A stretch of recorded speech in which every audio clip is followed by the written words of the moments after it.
અને હાલ તો મહત્વપૂર્ણ સમાચાર સામે આવી રહ્યા છે। આઈપીએસ અધિકારી પિયુષ પટેલની એસીબીના વડા તરીકે નિયુક્તિ કરાઈ છે। જી હા, મોટા સમાચાર। એસીબીના નવા ડાયરેક્ટર બન્યા પિયુષ પટેલ। પિયુષ પટેલનું ડેપ્યુટેશન પરથી પરત આવ્યા બાદ બાકી હતું પોસ્ટિંગ। 1998 બેચના આઈપીએસ અધિકારી છે પિયુષ પટેલ, જેમને પોસ્ટિંગ મળ્યું છે અને હવે પિયુષ પટેલ બન્યા છે એસીબીના નવા ડાયરેક્ટર। એસીબીના વડા તરીકે નિયુક્તિ કરાઈ છે પિયુષ પટેલની।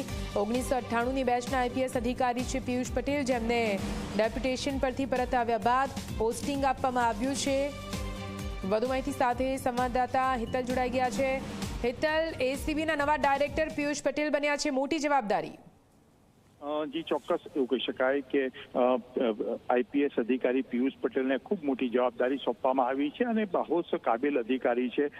તેઓ લાંબા સમયથી ડેપ્યુટેશન પર હતા અને પરત લાયા પછી તેમને પોસ્ટિંગ આપવાનું બાકી રાખવામાં આવ્યું હતું। આખરે તેમને એસીબીના ડાયરેક્ટર જનરલ બનાવવાનો નિર્ણય સીધી રીતે નિમણૂક આપવામાં આવી છે। એ ખૂબ મહત્વનું છે। સ્વાભાવિક છે કે જે પ્રકારની જગ્યા છે એટલે જગ્યાને ડાઉનગ્રેડ કરીને તેમને આ જગ્યા પર એસીબીના નવા ચીફ તરીકે પિયુષ પટેલને મૂકવામાં આવ્યા છે। જી બિલકુલ, આભાર પૂરી માહિતી માટે।